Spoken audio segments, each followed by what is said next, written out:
was in a Bible Christian ministry, and I was one of the householders who was a devoted Christian who regularly went to church. She said, "Well, you're not Christians, are you?" And I thought, well, yes, I am. Yeah, Jehovah's Witnesses are Christians. But what she meant was that we're not viewed as Christians by lots of devoted Christians who are regular church goers because of our definition of Christ. I thought, well, that's really strange. What is their definition of Christ? I kind of knew, but look at... Arianism comes from an early church guy named Arius who said that God created Jesus. So Jesus is like God, but he's not actually God. Since God created Jesus, there was a time when Jesus didn't exist, and that means he's not God because God is eternal. But then Arius got slapped by Santa Claus for saying that. The truth is Jesus was never created because Jesus has always existed because Jesus is God. The whole point of Christianity is worshiping Jesus Christ, and you're only supposed to worship God, so that means Jesus is God. There's a lot of religions that think Jesus was important in some way. What makes Christianity different is saying Jesus is literally the one true God. So Arianism turns Christianity into not Christianity. By the way, the Jehovah's Witnesses are an example of modern-day Arians. So Jesus... So that confirmed to me that to be a Christian in the eyes of the wide Christian community, the religious community amongst the churches, means that you must worship Jesus and that he is God. We're coming to the Trinity, obviously. And I thought, well, but that's not what is taught. The first century Christians didn't worship Jesus. Jesus said, "I am the way, the truth and the life." He's the way to God.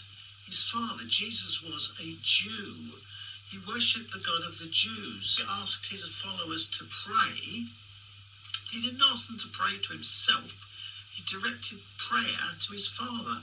"Our Father who art in heaven, make holy God's name." And as a Jew, that would have been Jehovah in English. So an interesting point here about how Christians in the first century, the followers and disciples of Jesus and all the Christians, and we know that they got their name, which I'll come into in a minute, but just here on jw.org it references what Christians are. In the first century, preaching the good news, as Jesus showed his disciples to do, was a message that caused great persecution. That was, of course, also experienced by the first Christian martyr, and of course Jesus Christ himself.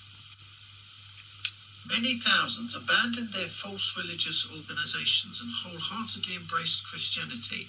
That first started with the Jews in Israel, and then the proselytes, and then the Gentiles who started to convert and become Christians, which I'll go into in a moment how they got their name. It says here, their leader Jesus, the Prince of Peace, had been put to death on the charge of sedition. And these Christians were also said that they were causing sedition. It says, from then on, the confessed members of the sect were arrested. Next, on their disclosures, vast numbers were convicted. Convicted of what? Heresy. Punishment was inflicted upon Christians, a class of men, to a new and mischievous superstition. And this is taken from the lives of the Caesars, Nero. Then it mentions Josephus, and it says here, the first century Christianity had no temples, built no altars, used no crucifixes, and sponsored no garbed or betitled ecclesiastes. In other words, priests and ministers and people who called themselves father. Early Christians celebrated no state holidays, refused all military service. A careful review of all the information available goes to show that until the time of Marcus Aurelius, who ruled between 161 and 180 CE, no Christian became a soldier. No soldier, after becoming a Christian, remained in military service. And that's taken from The Rise of Christianity by E. Barnes. So that confirms that Christians didn't fit in with the normal Roman society. They were also called mischievous, superstitious, and did you notice they were called sects? Interesting parallel, isn't it, with today? Because they followed a man, you see. Now, in Acts chapter 26, Acts chapter 11, verse 26, this was the Christians in Antioch. For a whole year they assembled with them in the congregation, that was Paul and Barnabas, and taught quite a crowd. And at first it was in Antioch. Then the disciples were by divine providence called Christians, and that's the very first time they're called. Now, interestingly, the Jehovah's Witness version and a number of other smaller versions use that phrase, by divine providence. It's believed that God himself, through his holy angels, organised the followers of his son to be called Christians. So it was by divine providence.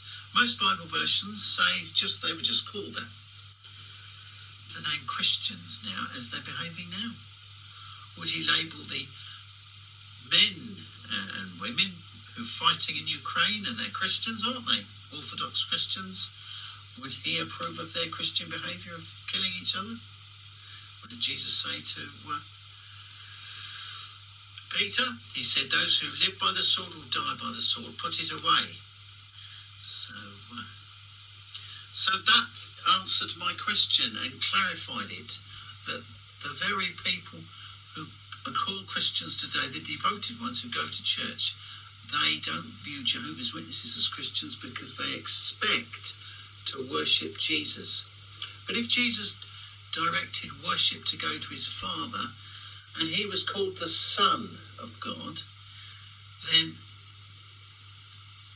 he must be the Son of God. There is a video actually that will be on that corner there that will explain a bit more about Jesus. So thank you very much. That cleared my point, and I thought I'd share that with you. Take care.